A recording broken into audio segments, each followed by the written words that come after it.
Hi everyone, I'm Kelly O'Horo, and this is Adaptable, Behavior Explained. And so I'm now not met with compassion, I'm now not met with grace, I'm not met with patience, and so I feel now betrayed. I feel like I'm a burden, I feel like I did something wrong. And so that memory might be encoded differently, thus creating a traumatically informed response as I grow up. So we've got two kinds of memory. We've got explicit and implicit memory, and these are important things to consider when we are talking about our stories and when we're thinking about how our experiences affected the way we show up today. Next, we're going to talk about how those chief complaints or those symptoms end up turning into problems and how the histories of our epigenetics and the originating events are so incredibly important to understand. And in the way that we do therapy here at Infinite Healing and Wellness, and the way we believe is helpful, is from a bottom-up perspective. So we want to talk about therapy from a bottom-up perspective, and that is that we're not just going to talk about what happened to us, because that very much dismisses or minimizes how our emotions and how our lived experience are thwarted in time and how they can get encoded maladaptively, and how we can't just talk about something and feel validated and feel heard and understood, because it won't change the way that we react when presented with different stimulus, or rather the same stimulus in the future that reminds us, because it looks, tastes, smells, feels something like something in the past. So let's say I have an accident in the future, and it's a car accident, and I've crashed my mom's car, and I go to tell her.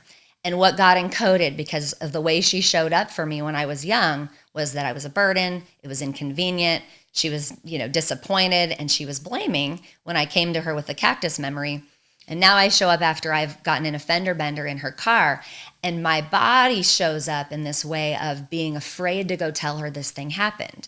And maybe I have a lot of experiences where she was kind and compassionate to me, and that one was just one of those where she wasn't. And so that one got a little bit lodged in my memory. It's encoded maladaptively. And so when I go in the house to tell my mom about this fender bender, I'm waiting. I'm waiting for her to be disappointed. I'm waiting for her to blame me. I'm waiting for her to not care about the injury that happened with me. And so I'm tentative. I don't feel like I'm going to be met with open arms. And that is important to understand, that the roots of the way I'm showing up is because of a memory that happened before. Now, I walk in the door, I tell her that I got in this fender bender, and she goes, "Oh my gosh, that's so scary. Everybody's been in a fender bender." And so she meets me differently than my 3-year-old self who was in the accident with the cactus. And I'm kind of surprised by it, because I was expecting and waiting for the other shoe to drop because of my memory before. And so I'm lucky that she shows up for me in this compassionate, loving way this time, but I wasn't expecting it because it was so similar to the experience of when I was 3. So when people come to us with their presenting issues, I want to be able to say, let's look at what happened to us, not just what's happening to us now, but what happened to us before.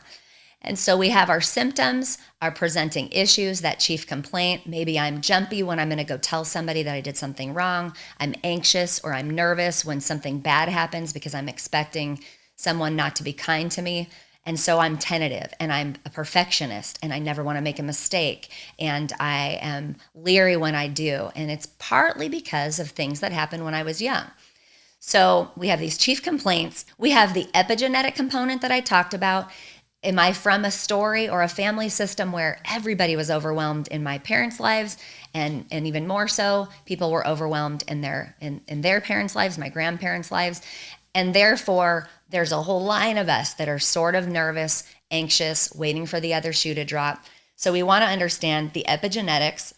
And in this picture that you're looking at, this is the metaphor of the weed. What I like to make sure I share is this picture is helpful to illustrate. We're not just dealing with what happened right now or how you show up or act right now. We're dealing with we would call the symptoms or the top of the weed, but we're also dealing with the roots, the originating events, where the negative beliefs about ourselves, I'm not safe, I can't trust, I'm powerless, it was my fault. These are the beliefs that people come in and they talk about. Those are deeply rooted with the maladaptively encoded memories that are stored with the emotions that happened the first time, the thwarted sensations in our bodies that happened the first time, And then, of course, the negative beliefs that we make up about ourselves as a result of what happened to us in the past. And then we have to consider our epigenetics, or the seeds that were planted. And then the bad news is there's also seeds that are planted in our own offspring. So we can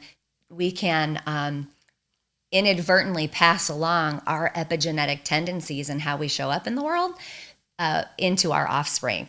The good news is with EMDR therapy, which is the kind of therapy that I'm going to talk about a lot in our podcast, is it changes the way our brain fires and wires data, and it changes the way information is encoded, and it can change the way our methyl groups and our RNA are organized, and it can change the way our DNA shows up in our offspring. So if you're inclined to do the work about yourself prior to having children, there's an opportunity for you to change the way you will pass along DNA and information onto your offspring. And I'm not going to dig in too much into that topic, because we could go on for weeks and weeks about DNA and RNA, and I am certainly not the expert in that topic.